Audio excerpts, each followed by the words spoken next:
like we've been doing the last few weeks. Coach will make an opening statement. If you want to ask a question, make eye contact, and we'll get you going. Okay, again, apologize for the delay, but appreciate you guys being here. Certainly the locker room, those guys they're pretty fired up. You know, this game means a lot to us. It means a lot to our alumni, the fan base, and certainly we always felt they were a very talented team. They've got a lot of really good players, and they were always a play or two away from being really, really good. And anyway, so our guys kept their composure when we started getting in a rut for a little bit there with the offense. The defense played off the charts football again. And I'm sure there's lots of questions. I have all kinds of crazy statistics up here to go over, so I'll just wait for the questions. Mario, first of all, the defense. Florida hadn't been held to a yardage number that low in 25 and a half years or something crazy. And even on a night where the offense, they had to earn everything, you still win by 3 touchdowns. I just feel like every week you get asked some version of how do you like where you are, but how do you like where you are right now after this one? Well, I mean, we don't get to play these guys again. This game should be on the schedule every year. It should be. It's a shame that it's not. So we want to make sure that we took advantage of the opportunity. The part that really sticks out for me on the defense, which I didn't even realize till after, was 0 for 13 on third down. I've never been part of an organization that's held a team to that particular statistic. In the first half, I believe they had 21 plays and 40 plus yards of offense. And we had started offensively really good, but we got in that rut, 5, 6, 7 possessions, only 3 points. So I like our progress. That's the best way to state it. I love the fact that we're doing a much better job of blocking out all that noise and that rat poison that people always talk about, and that we're focused on doing our job and doing right and playing for each other and for the University of Miami. So we've come miles, but we have miles and miles to go. Coach will go to Jordan McPherson. Coach, the run game, Marty and Fletcher both, I think it was almost 200 yards between the two of them. With Carson not playing as he probably wants to play for them, and to be able to have them to rely on, and for you guys to be able to see how much they can produce when needed. Yeah, the shame of it is that Marty actually had a touchdown. You know, that was a mistake, which again it happens. You know, no one's we're mad, but you know what I mean. It's just it happens. Those two guys have been extremely physical. They've been extremely diligent about their craft. They do a great job getting their pads down and getting the muddy yards. I mean, you know, Florida plays a lot of guys in the box, right? They come with different pressures. They send from 4 down to odd.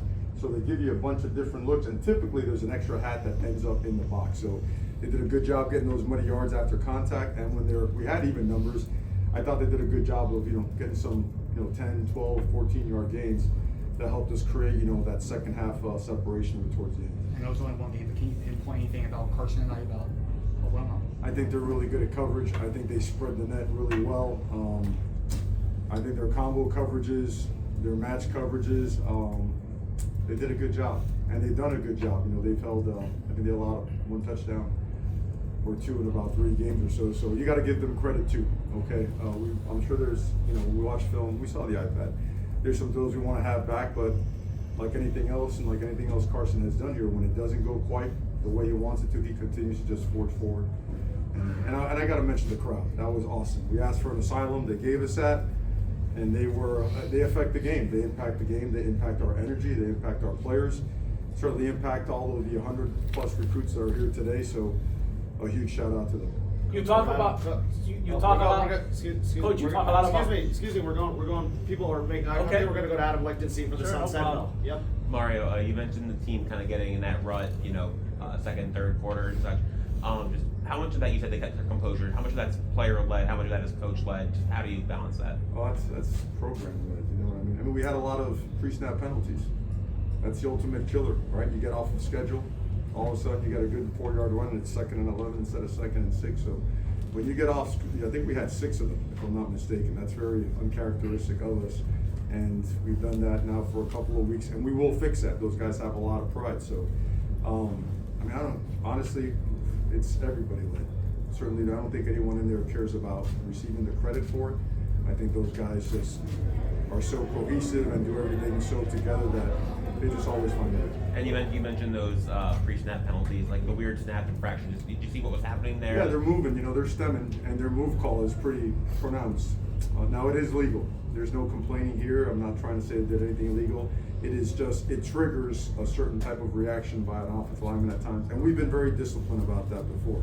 And we've got to get back to those ways. And I know some of those guys are kicking themselves in the rear for that, but we'll get that fixed. I thought their response to start digging in their heels and sinking their hips and moving piles in the fourth quarter, I thought they took over the fourth quarter from a physicality standpoint and really did a good job finishing drives and pounding the ball. Coach, we'll go to Andrea Adelson from ESPN. Ari, you mentioned this game is going away, and obviously people would like to see it continue, but how much did you all stress being the team to come out on top, knowing you will have bragging rights? I don't want to say forever, because it may be played again, but how important was it to win? The rivalry itself took care of all the intensity that comes with a rivalry. You know, they got word, they got wind that this was the last regular season one scheduled, at least for now. So that adds a lot to it. Yeah, bragging rights forever. You know, we've been able to maintain home victories against them, I believe, since 1977. Okay, that's really significant. You don't want to be the team that gave away that win. What I do believe is, I think what had most everything to do with the way that we dug in and played better towards the end was just playing for each other. I really believe that. You know, these guys, they understand the importance of the rivalry. There's a lot of bad blood, but there is respect. I thought both sides, they went after each other. It was physical, but you didn't see a lot of, you saw some stuff, but you saw football. Guys trying to knock each other out, and that's fine. But all in all, I think you saw two teams that were going at it that have respect for each other, but absolutely hate each other. And it was good to come out on top. Coach, we'll go to Gary Furman from King Sport. Hey Mario, I don't know if you've had a chance to see the viral moments of Pat McAfee at the pool at the end of game day. He jumped off the high dive, threw up the U in the pool, and now you cap it off with this victory tonight. Can you just talk about what the entire day, a lot of it on national television, means to the program? Well, hopefully everyone got to see that we have, what we feel and know is the best university on the planet. I mean, the setting for game day, you guys have seen probably a million of those. It's hard to find a better one. The energy that the students brought, the faculty brought, everybody. We got to highlight our president, our chair, the board. We got to highlight so many people, and yeah, I didn't get to see the dive. I mean, my goal was to get there and get back to the hotel and just shut out all the noise, quite honestly. To go and handle that for our players so they didn't have to, and to make sure that my messaging there was consistent with what we talk about. I don't want to go there and make it all about levity and whatnot, and I know it's an opportunity to do that, but I felt that it was an honor. Thank God for the opportunity that we had that showcase here, but I have no idea if I answered your question. I just really didn't know what you wanted out of it. You'll see it. I guess he dove. Was he okay? Coach, we're gonna go to Mike in the Cunha. little time I was there, I can tell you he's awesome. He's completely out of his mind. Coach, go to Mike Cunha from FLR. Coach, I know a lot of people now start looking ahead to Florida State. Did you guys come out of this one relatively healthy? I mean, it's tough to tell. I mean, there's some guys that were banged up. Samson went down for a little bit. He's playing great football for us. You don't want to see a lineman go down. We had a couple of guys that I thought would be more ready to play today. I know you guys always ask about JoJo and Jordan, and they're better. It was the right call to do what we did, and especially with the bye week coming up, to play in a game like this, you got to be full throttle. You got to be at least to a certain percentage. We really thought we could be there the last couple of weeks. We haven't gotten there, but now we have a bye week to do so. But you also have to prepare for a very unique scheme and going for our first road game, which we haven't. We've been home for 4 weeks straight, which has been an unbelievable advantage and opportunity. So we will see tomorrow, but hopefully we're in decent shape. Coach, we got time for a few more. We're going to go to Doogie Lang. Coach, 2/3 of the way to the state championship, what does it mean to you to win the state of Florida, and how quickly do you turn the page and start thinking about Florida State after a win like this? Pretty quickly, I mean, coaches, by the time you're in the car, you're watching the computer and you're grading the film. For those guys in the locker room, like I told them, they're a special group. They need to be recognized, and probably more than anybody, the scout team needs to be recognized. Those guys get after it, and we push those guys. And when you got to run 24 plus successive plays, and there's not a lot of substitution, you got to give a really realistic look to your team, and the reward. What the reward is that? Celebrating with your teammates. So we thought it was really important to recognize them. We always find it really important to go around and congratulate everyone in the locker room, because everyone had a piece in it, right? From equipment to sports science to nutrition, whatnot, and we are starting to understand the importance of just pushing away all the noise, all the junk, because it's never been a part of it. It will never be a part of it. And when you watch the tape tomorrow, there's a lot of stuff that we need to get better at. And what we want to do requires us, I want to use that word requires us to get a whole lot better. Coach, the last one, we're gonna go to Dave Hyde from the Sun Sentinel. Mario, at 13-7 Okay, just use it for all the fortune you put in the field. in the fourth quarter, you guys had a drive, 10 runs, 3 passes, and went down the field. Did you tell the offensive line basically to go take over the game? We tell them that, we tell them that ad nauseum every day of their life. They wanted to.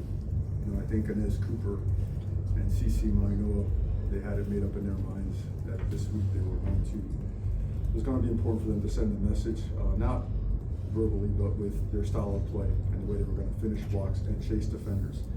And they got their opportunity. They wanted their opportunity, and we were having our difficulties on offense. So to be able to lean on them and then lean on their training and their conditioning, I thought that was awesome. How important is it to have 2 running backs as valuable who work together like Marty and Mark do? It's actually important to have 5 on your roster. It really is, because those guys get banged up. Some guys need time to develop. I don't think there's a roster in America that goes into camp with less than 5 scholarship guys or more, but the way those 2 guys work together, they got a lot of size and power. They're both 220 plus, and they run behind their pads, and as the game goes on and wears on, those guys are really hard to tackle. Thank you, Coach. Thanks, Coach. Good to see you, Dave. Guys, thank you very much.